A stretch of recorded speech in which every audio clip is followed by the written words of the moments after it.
తమ హక్కుల కోసం మాట్లాడకపోతే, వాటిని కాపాడుకునేందుకు ముందుకు రాకపోతే భవిష్యత్తులో మరిన్ని సమస్యలు ఎదుర్కోవాల్సి వస్తుందని పెద్దపల్లి ఎంపీ గడ్డం వంశీకృష్ణ అన్నారు. దేశంలో జరుగుతున్న రాజకీయ, ఆర్థిక పరిమాణాలపై ప్రజలు అప్రమత్తంగా ఉండాలని ఆయన సూచించారు. పెరుగుతున్న పెట్రోల్ ధరలు, రూపాయి విలువ క్షీణత, యువత భవిష్యత్తుపై నెలకొన్న అనిశ్చిత వంటి అంశాలు దేశ ప్రజలను ఆందోళనకు గురి చేస్తున్నాయని ఆయన పేర్కొన్నారు.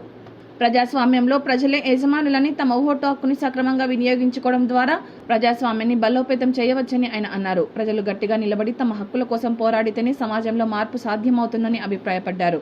న్యాయ సమానత్వం, రాజ్యాంగ పరిరక్షణ కోసం ప్రతి ఒక్కరూ ఒక తాటిపైకి రావాల్సిన అవసరం ఉందని, ప్రజలు భాగస్వామ్యంతోనే ప్రజాస్వామ్య వ్యవస్థ మరింత బలపడుతుందని పేర్కొన్నారు. చూడడానికి ఉండదు, ఖచ్చితంగా పెద్ద ఎత్తున ఇప్పుడు ఒక రెవల్యూషన్ లెక్క మనం అందరం ఒక తాటిపై వచ్చి న్యాయం కోసము మనం పోరాడాలని చెప్పి అందరూ ఒకసారి ఆలోచించాలని చెప్పి ఈ సందర్భంగా తెలియజేస్తున్నాను.